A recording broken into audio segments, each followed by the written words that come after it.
Assalamualaikum warahmatullahi wabarakatuh. Hai semuanya, perkenalkan nama saya Marta Rofada. Saya mahasiswa dari Sekolah Tinggi Manajemen ini.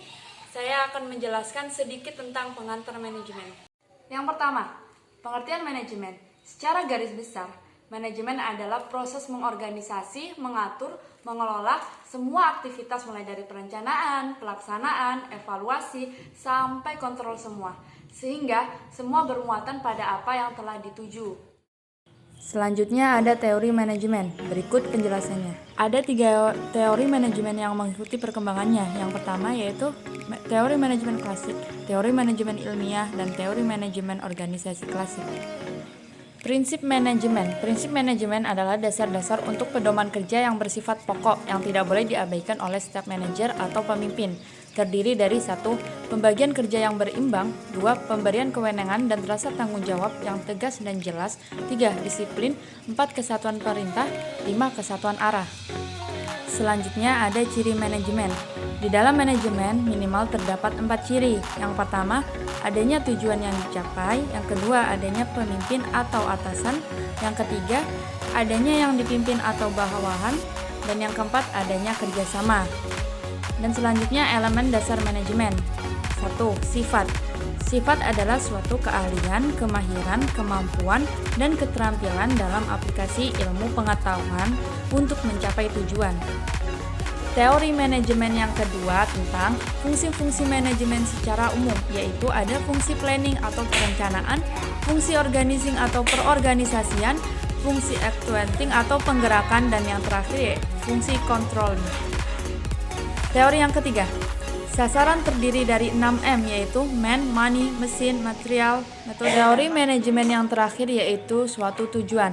Yang pertama yaitu sasaran atau objektif, tujuan maksud, misi atau mission, batas waktu atau deadline, standar, target, dan jatah. Oke teman-teman, sekarang kita masuk ke pengertian manajemen sumber daya manusia atau biasa disingkat dengan MSDM. Secara umum, MSDM adalah proses dan upaya untuk merekrut, mengembangkan, memotivasi, serta melakukan evaluasi terhadap sumber daya manusia secara menyeluruh yang dibutuhkan perusahaan untuk mencapai tujuan. Terdapat beberapa fungsi utama MSDM. Dikemukakan 5 fungsi. 1. Perencanaan untuk kebutuhan SDM. 2. Staffing sesuai dengan kebutuhan. 3. Penilaian kerja. 4. Perbaikan kualitas pekerja dan lingkungan kerja. 5. Pencapaian efektif hubungan kerja. Selanjutnya ada tujuan MSDM. Tujuan MSDM secara tepat sangat sulit dirumuskan karena sifatnya bervariasi dan tergantung pada pertahapan perkembangan yang terjadi pada masing-masing organisasi. Kesimpulannya, tujuan MSDM adalah menerapkan dan menjaga semua kebijakan dan prosedur sumber daya manusia yang memungkinkan perusahaan mampu mencapai tujuan. Selanjutnya ada pengertian tujuan organisasi. Organisasi adalah sebuah wadah untuk sekumpulan orang yang bekerja sama secara rasional serta sistematis yang terpimpin atau terkendali untuk mencapai tujuan tertentu. Juga memanfaatkan sumber daya yang ada di dalamnya. Tujuan organisasi. Yang pertama, meningkatkan kemandirian serta kemampuan dari sumber daya yang dimiliki.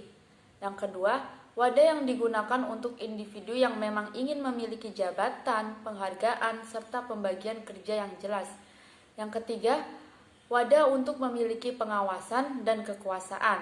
Yang keempat, membantu setiap individu yang ada di dalamnya agar dapat meningkatkan pergaulan serta memanfaatkan waktu luang secara lebih optimal serta bermanfaat. Dan yang kelima, wadah yang membantu mencari keuntungan bersama-sama. Yang keenam, membantu untuk mengolah lingkungan bersama-sama. Yang terakhir, mencari tujuan secara efektif dan efisien sesuai dengan yang telah menjadi tujuan awal sebuah organisasi. Kemudian ada pengertian motivasi. Motivasi sering diartikan dengan istilah dorongan yang berarti tenaga yang menggerakkan jiwa dan jasmani untuk berbuat, sehingga motivasi merupakan driving force seseorang untuk bertingkah laku dalam mencapai tujuan yang telah diterapkan. Ciri-ciri motivasi individu. Yang pertama, motif itu majemuk. Yang kedua, motif dapat berubah-ubah. Yang ketiga, motif berbeda antar individu yang lain. Yang keempat, motif individu bersikap kompleks.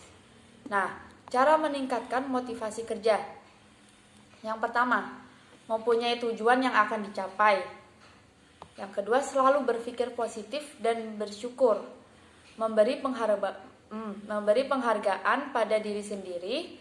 Cintai pekerjaan yang sedang kita jalani. Jangan pernah merasa takut dan ragu. Pembagian insentif dalam memotivasi prakerja.